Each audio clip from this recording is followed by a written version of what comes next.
My name is Don Cohn. I live at 4220 Mountain Road in McCungie. I represent the families and parents of PFLAG, parents, families, and friends of lesbians and gays. We have a lot of members, a lot of family members in the city of Bethlehem. PFLAG's mission is to support, educate, and advocate for gays, lesbians, bisexual, and transgender. I'm not an expert on religion, and I'm not going to debate the Bible or what it says. But I think it's interesting to note that there's two groups in this country. One's called the Heartland Clergy, represents 13 Midwestern states, and the other is No Longer Silent, which are clergy in Arizona. Each have about 150 signatures of Christian clergy. Let me read some of the reasons or their mission statements. 1, raising a voice against Christian intolerance that promotes condemnation, discrimination, and hatred. Another one, advocating justice for all, especially gays, lesbians, bisexuals, and transgender persons. I might add that this clergy represents a cross-section of Christian denominations. Another one, LGBT folks, lesbian, gay, bisexual, transgender folks, should be embraced and celebrated in their communities of faith and in society as a whole. And they, the Christian clergy, also apologize for their silence. Just to clarify 2 reasons for these participation of these clergy. 1, they, the Christian clergy, are accepting the blame for anti-gay religious views. 2, they didn't want their message to lose credibility or be dismissed as not truly Christian if clergy from other faiths were invited to sign. So I submit those people's actions, those clergy, the action of those clergy says that they're clearly and distinctly are different sides of the Christian interpretations. I heard last time I was here, a lot of people, and I heard it again tonight, how Bethlehem's a wonderful city and truly a nice city to live, work, and enjoy. And I agree. Why should a GLBT or any other minority group be excluded from that? My parents, the parents I represent, and the families of those groups want for their children what all parents want. They want their children to live nearby or even return to Bethlehem and be free to enjoy Bethlehem without discrimination. They want their children, their grandchildren, their nieces, their nephews to be able to work, have a home, and enjoy what the great city of Bethlehem has to offer. The proper ordinance will go a long way to send a message that all people are safe and free to enjoy life in Bethlehem. Bethlehem should send a message that all are welcome to the Christmas city. Bethlehem is not a great city because of its buildings. It's a nice structure, don't misunderstand. But it's the people of Bethlehem that make Bethlehem what it is. Many of the people in Bethlehem that make Bethlehem what it is are GLBT people. They didn't just move in, they've been here. Some of them are your doctors, your teachers, your lawyers, your shop owners, your entertainers, etc., etc. And they are already helping to make Bethlehem what it is. And they go about the same business that I do, living their life like each one of us. Maybe the only difference is if someone believes they're GLBT, they could get fired, evicted, or refuse service unless you pass this ordinance. Subject to gender identity. Somewhat misunderstood, I think. But it also addresses a wider group of people than you realize. Take, for example, the woman who dresses a little bit too masculine. This ordinance would prevent someone discriminating against her based on her non-conforming gender identity. The lack of the ordinance would be a problem. for a lesbian, a transgender, or a straight person. Mr. Cohen, thank you very much. Okay. You could submit that, or we'll make it part of the record of total. Can I just make one? No, we can't make okay. it. Thank you. Elsa Stoll.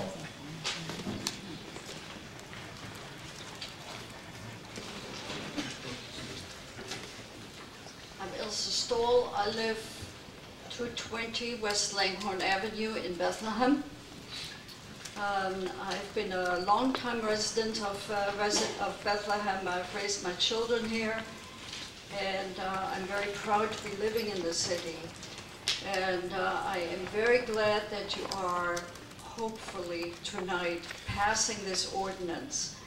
The one item that I am still somewhat unclear about is the exception of 145.04, and I would very much like you to endorse the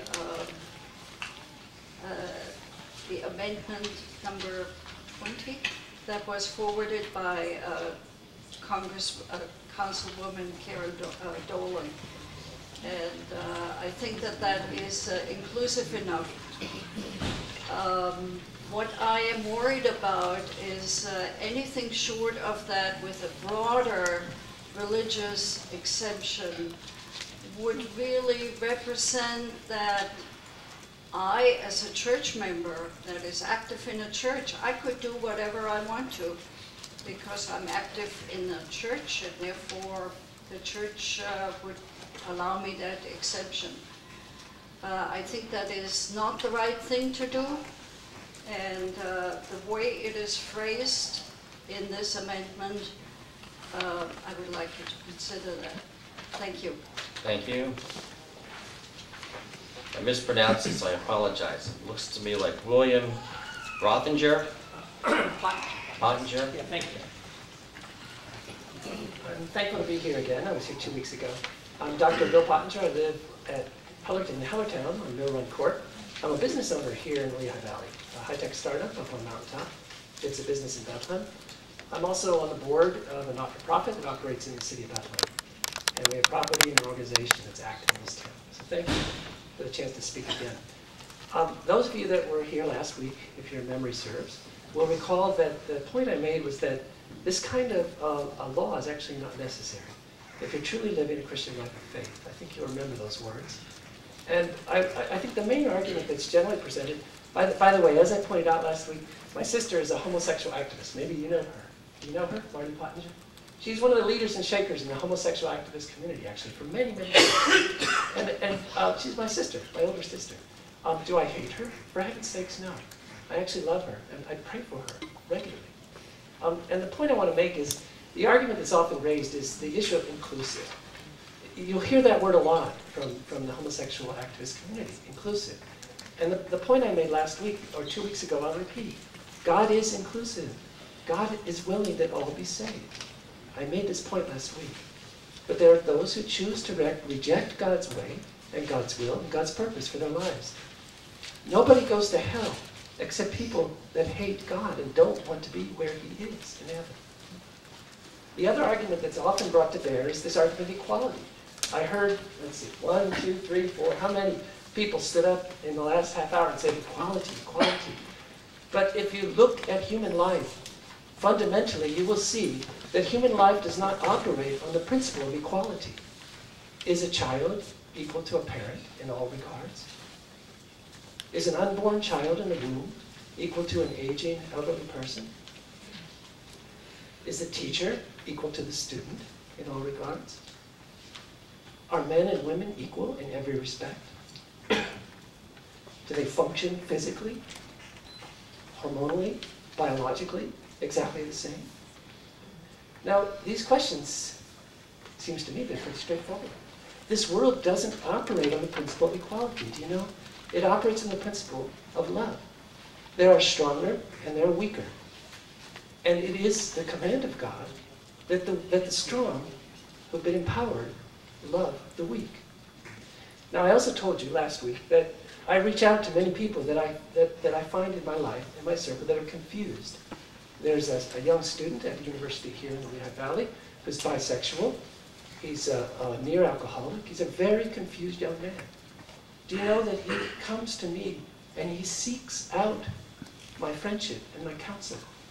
Why is that? It's because I care. I care about this confused young man, just like I care about my sister. I really care about them. So, if this commission chooses to pass this ordinance, I would like to offer my services on council. I think I'm in a good position. I run a business here in town. I have lots of training to do that. I've also been a resident of the Lehigh Valley for nearly half my life. I've lived in many places in Bethlehem. Actually, I graduated from Lehigh University, as my wife did. So I know this town quite well, and I really love the Lehigh Valley. And just like Abraham Lincoln brought people who were his enemies into his cabinet, I think and would like to request the council consider my petition to serve on this commission. Thank you very much for your attention. Thank you. I apologize, I must leave. I have some urgent business matters to attend. Thank you. Thank you. Mr. Rob Hopkins.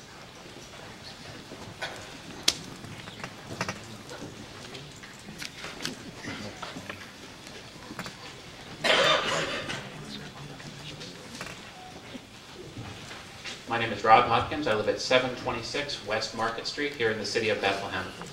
First of all, a few weeks ago we started a petition.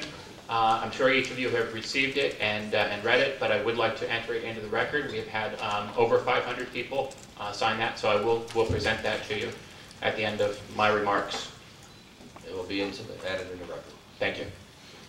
It is never easy to be an oppressed minority, and I'm happy that Council has taken the steps to eliminate discrimination in the city of Bethlehem. But don't let the attendance tonight fool you.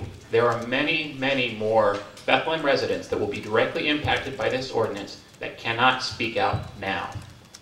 They may be afraid of losing their jobs, refused service at a restaurant, or kicked out of their homes just for speaking out.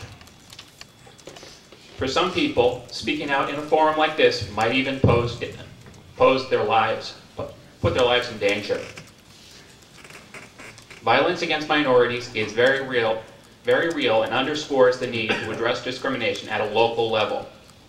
In nearby Schuylkill County, a Latino man was savagely beaten to death. Earlier this year, a 70-year-old man in suburban Philadelphia was stoned to death with a rock stuffed in a sock by a 28-year-old man who killed the victim because the Bible referred to stoning homosexuals. I've heard people say that things like this don't happen in places like Bethlehem. And we don't need laws like this, like the one we're talking about tonight. But a few years ago, a gay man was killed just 2 blocks up the street from where we're meeting tonight. He was doused with gasoline and set on fire. Such a horrible way for any human being to die. Less than 2 years ago, a 22-year-old gay man was murdered right here in Bethlehem. I believe that case is still under investigation. Those are just 2 examples of how discrimination and bias affect the lives of so many people in Bethlehem. Violence against the gay community is all too real throughout this country and in Bethlehem, but most of it goes unreported. And in some cases it is hidden or ignored by law enforcement officials. Many years ago, after I was quoted in a newspaper article about issues affecting the gay community, soon after that article, I received a letter in the mail detailing how the sender would kill me. This letter went into elaborate detail about the plan to kill me and similar, quote, sick-minded souls. I reported this death threat to the Bethlehem police, but they did nothing to help, and in many ways their actions made the situation worse. I trust that this commission can also help the commission help some of our fine police officers understand how they can help various minority communities better. This was the first of several death threats I had received over the years. But regardless of this opposition, I feel that I must continue to speak up for any minority group that is faced with discrimination. while the sender of that letter has not followed through on their promise to kill me, not yet anyway, I'm sure they would take any opportunity to deny me employment, housing, or public accommodation. Many young gay men make the tragic choice to kill themselves rather than face the humiliation, discrimination, and other dangers that they face in society. I can tell you how hard it is to grow up as a young gay person in Bethlehem, but I was very lucky to have found the support system to help me get past this difficult time. This legislation will send a clear message to young people that the city of Bethlehem is a welcoming community, regardless of what makes someone different from another. I have stood at this podium several times and given you numerous examples of discrimination in our city. I just hope that you understand that we only get one chance to make it right. One chance to make sure this bill protects everyone in the city. I plead with you to make the right choices so that everyone in our city has equal protection under the law. Thank you very much. Thank you. That concludes the number of people that have signed up now. Thank you for your link to the record. Is there anyone else that would like to address City Council on this issue? 5-minute time limit.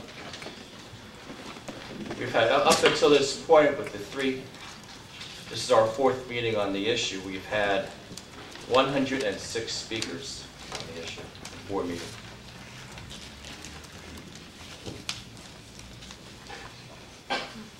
Good evening, everyone, and thank you for allowing me the opportunity to speak here this evening on the issue of proposed anti-discrimination law. Could I just have your name and address, please? My name is Leslie Altieri, and I am here with my husband, Brian Altieri. We are residents of Bethlehem Township at 4120 Douglas Drive. Thank you. We firmly believe that this proposed law should be passed this evening without any further delay. We live in a country and state that was founded on the idea of life, liberty, and the pursuit of happiness for all. We should be able to live in an area where our cities and townships support this very concept as well. When I say all, this should include everyone, regardless of race, gender, sexual orientation, religion, and age. These are our basic civil rights. We should not discriminate against our neighbors because they may be different than we are. We should be able to live in a community that treats all people equally. It is time that we make a clear extension of these basic civil rights here in Bethlehem to everyone. Anti-discrimination laws seek to protect against discrimination in employment, housing, credit, same-sex partner benefits, and many other areas of life. These are rights that we may take for granted because we have them already. To other people, they may only dream to live in a community that will be more accepting. Let's take that first step to make this happen in our own community tonight. By not passing this law, we are passing judgment against others, and who gives us the right to do so?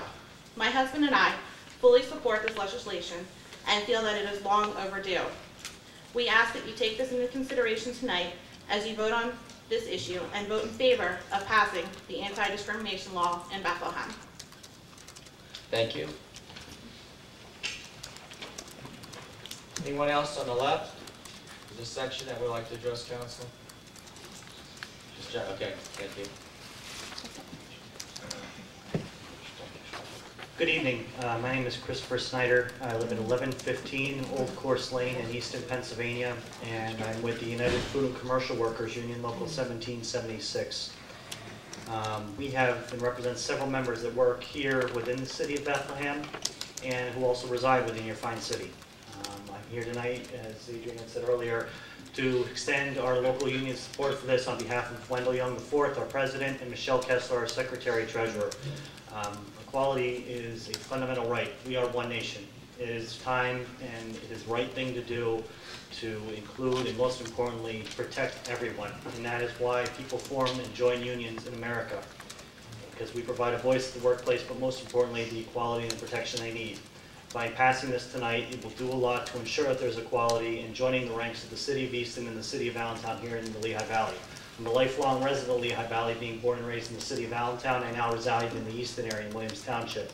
And on behalf of our leadership and our local union, we fully support and hope that you do the right thing. And thank you for your time. Thank you. Anyone else over here on the left? Okay, we'll move to the center sections. Shire? No, I'm sorry. Good evening. My name is Jane Buscemi, and I live at 915 Wood Street. I'm a resident of Bethlehem.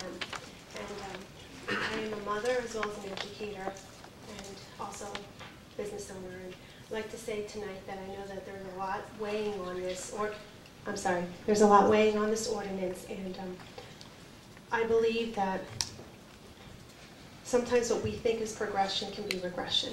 And I just let you know that I oppose this ordinance. Thank you. Mr. Shire?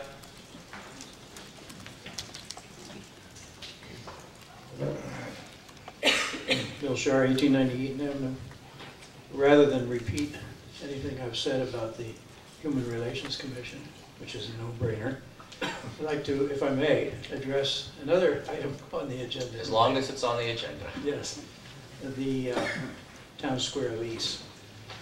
I've read the option agreement where RDA, the Redevelopment Authority, can acquire the property for $1 from Sands Bethworks Retail.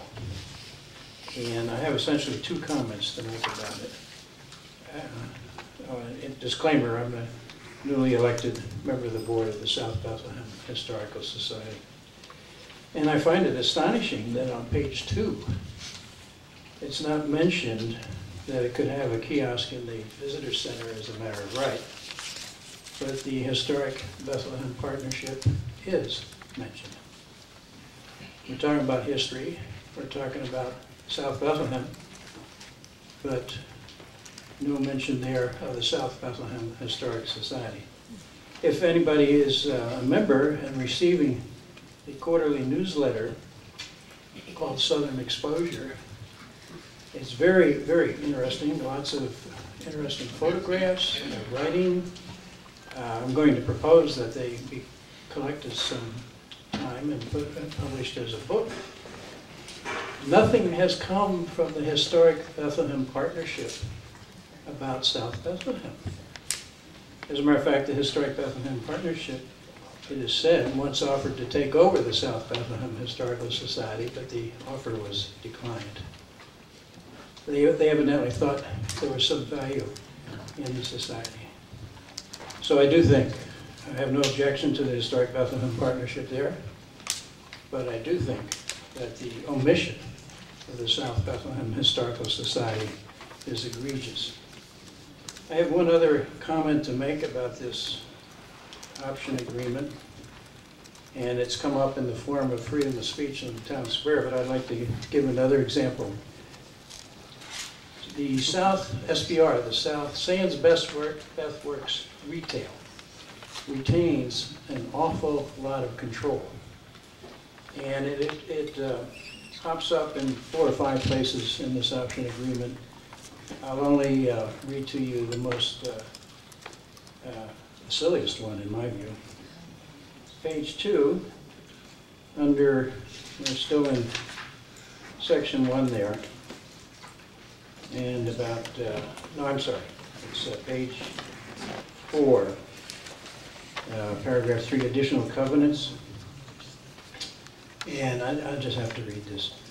Furthermore, with respect to any governmental preservation entity or employees of the city of Bethlehem, RDA, that's the Redevelopment Authority, shall limit its discussions with such entities with respect to the town square and the Bethworks site prior to the completion of the development or refurbishment plan to issues relating to fundraising, funding sources, and monetary grants. In other words, if RDA gets an idea in their construction about how to make something a little more accessible, convenient, or historical, they are forbidden to call someone at the Pennsylvania Historical and Museum Commission to get their take on it. This is silly. It's downright silly. And I think it needs to be changed. There are some other instances in here of gobbledygook and other very, very restrictive requirements, which I think, and I don't know to what extent they're going to carry over into the deed, because we don't know in detail what changes have been made to this, this option agreement. But I think it certainly gives one cause for concern. And I, like someone else has said, I deeply regret that once again, this council gets things and has to push them and rush them through and doesn't have the time to make them right. Thank you. Thank you. Anyone in the back? How many additional people in the center section, just so I get an idea? Okay, and on the right?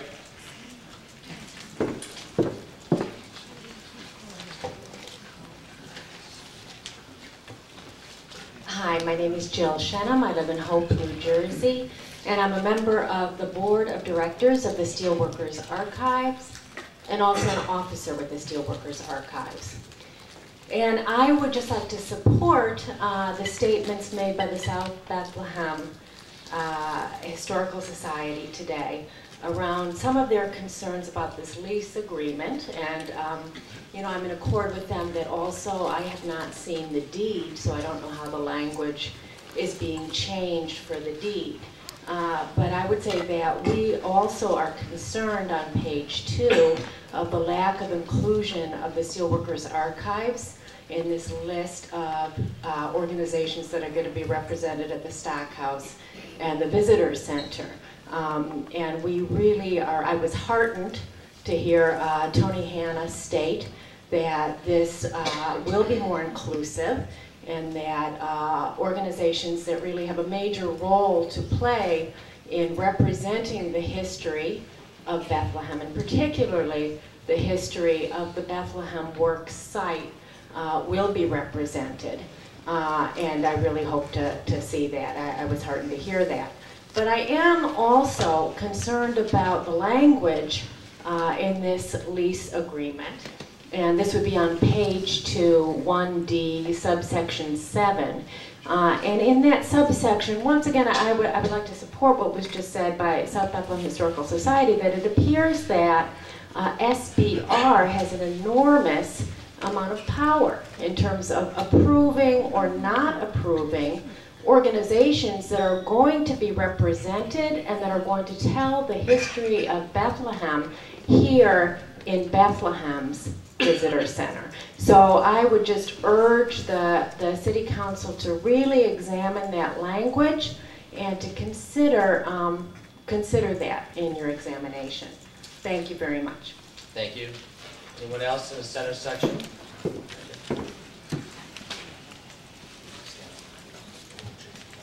My name is Dwight Mikesell. I pastor Calvary Wesleyan Church, 1414 Pennsylvania Avenue in Bethlehem. I reside at 4043 Maria Lane in Bethlehem, actually Henneberg Township. And I've risen to speak in favor of an exemption to the Civil Rights Commission in the broadest sense to the religious community. The exemption, we are talking about civil rights and the rights of groups, and I believe that those who practice a variety of religions fall within those guidelines. The Constitution of the United States has protected those rights, and in order to be a federally recognized nonprofit religious organization, there are guidelines that must be followed, and there are governing bodies that determine the beliefs and conduct and so on that is expected within the church. And I do not believe that any governing body, whether it's this council or a Civil Rights Commission or the President of the United States or Congress or Supreme Court or any other governing body, should be the determining factor in who is hired or not hired in a religious body. And whether we are in agreement on the various groups within the civil rights that have been put before us tonight, I don't think that there should be any religious organization that would favor a governing body, a government body, who will determine who can and cannot be hired, or who must or must not be hired in a religious organization that's recognized by the federal government as a religious nonprofit organization.